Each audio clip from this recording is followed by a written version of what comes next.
With the rise of law and economics and larger scale enterprises, people started saying, well, gee, that's kind of wasteful. So a couple of courts tried to experiment with other devices, namely in other words, giving the plaintiff a damage remedy but no injunction, which was the equivalent of forcing him to give an easement to people to pollute over his property. And the most extreme case was one in Arizona, which again involved a cattle farm, where they'd move one of these new communities, and the people didn't want to have the cattle around. And what the court did was give the plaintiffs a judgment, but only on condition that they paid the expenses of moving the cattle farm to somewhere else. And that sounded good. I mean, at least the law professors used to talk about that. But a lot of people pointing out, you know, in our country, you just can't take, only the government has the right to exercise eminent domain. And you can't, or you shouldn't, take property from one private owner to give it to another private owner. So those moves have sort of faded away, so to speak. So as I say, the law of private nuisance gives you some remedy against the environmental degradation.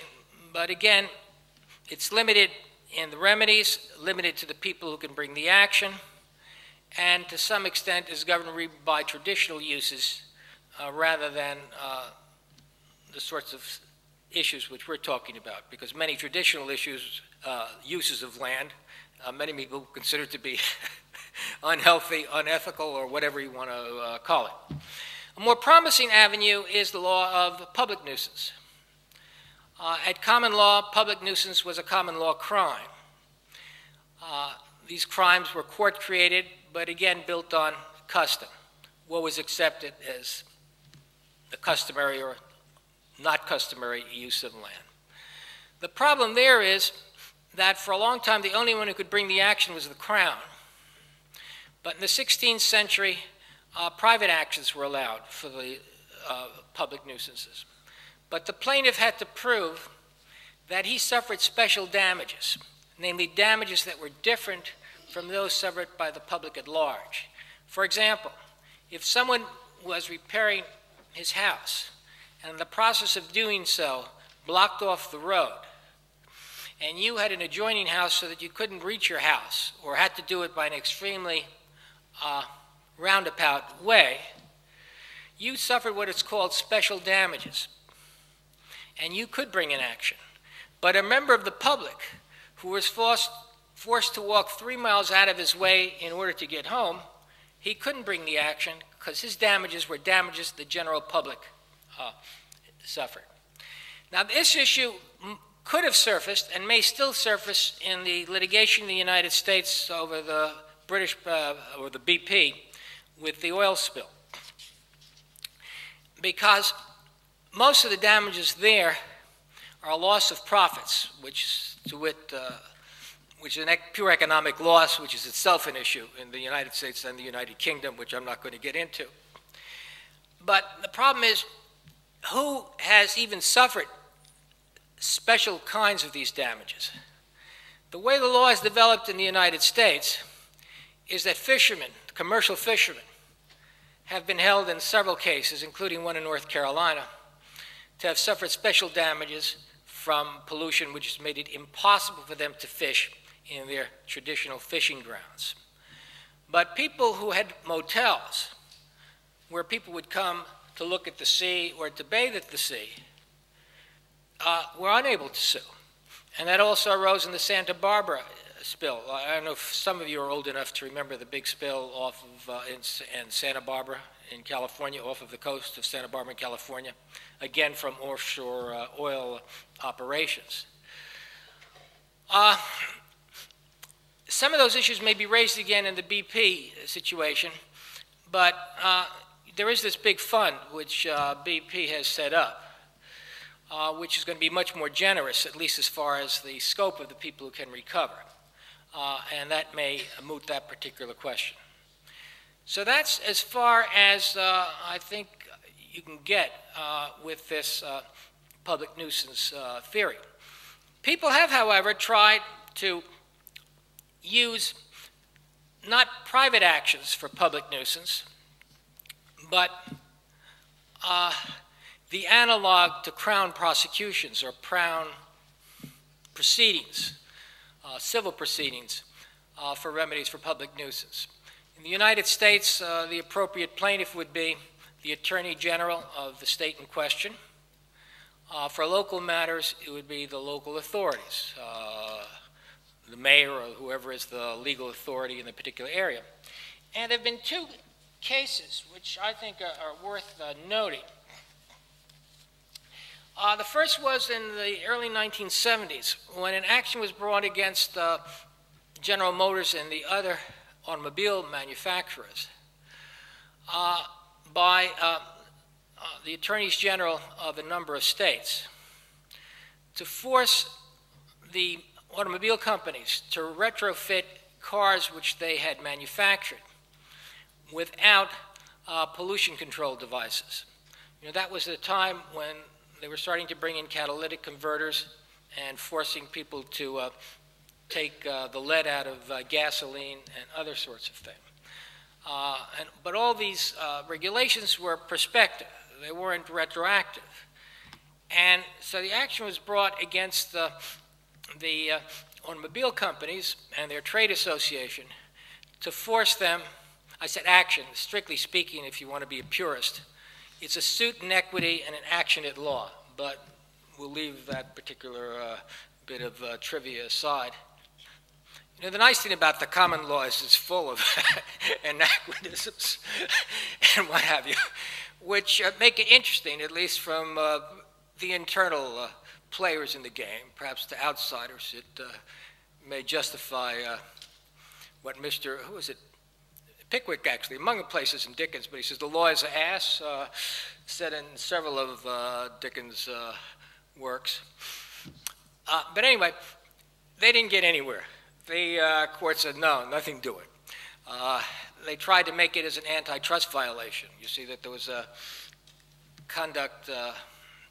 concert of action by the automobile companies to create this terrible situation. The court said no.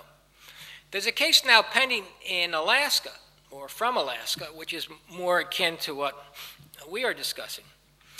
And the plaintiffs in that action are a small tribe of Indians, about 400 people, and a city, Kavlina, or something like that, who are on a spit of land, which is at the mouth of a river in Alaska that empties into the Arctic Ocean.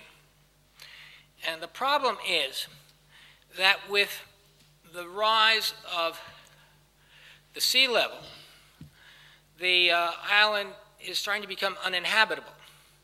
It's also becoming uninhabitable quicker because with the melting of the sea ice, there's less of a buffer between the island and the wind and whatever else comes in the winter during a very severe winter, which they have in that part of Alaska.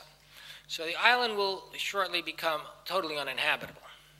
And they brought in action seeking enormous amount of damages because they realized there's nothing you can do to keep the island from not floating away or being overwhelmed.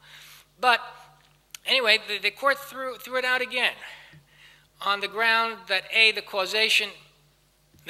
action was against ExxonMobil and all the other oil companies who are prospecting and in Alaska or sell their gasoline and fuel oil in Alaska, etc. The court threw it out on the grounds that the causation wasn't all that clear, that the companies were responsible for all what was happening, or that it wouldn't have happened anyway. But the bigger issue was the one that is germane to the major issue we're talking about, is the court says that the criteria are just too vague. He says, there's no way that the woman was the judge, she said there was no way that I can decide this sort of question, at least no legal way that I can.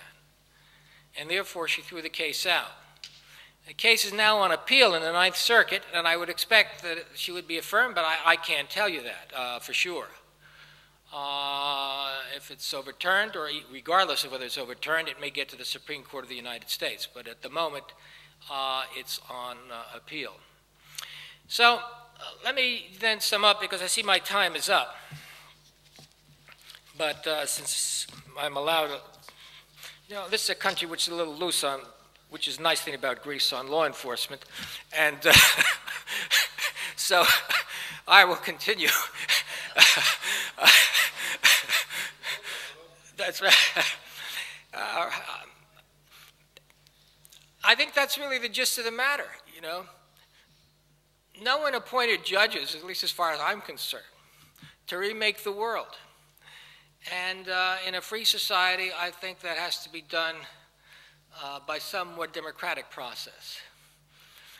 And I must say, because I do work on comparative human rights adjudication, a world in which ostensibly there are universal human rights, or at least an area of the world where there are universal human rights, to wit Europe, in which a woman can wear a burqa in the United Kingdom, but may be unlawful to do so in public in France in April, or it's likely to be unlawful to do so in Belgium, or that you can deny the Holocaust in London, but you can't do it in Paris or Berlin,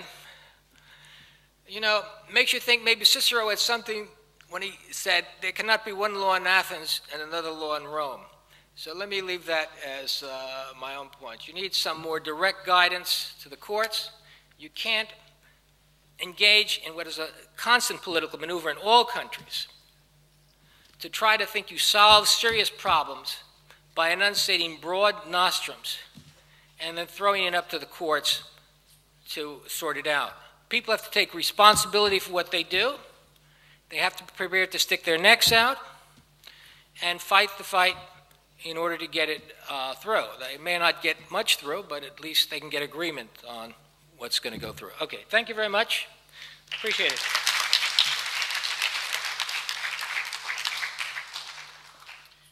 Well, thank you.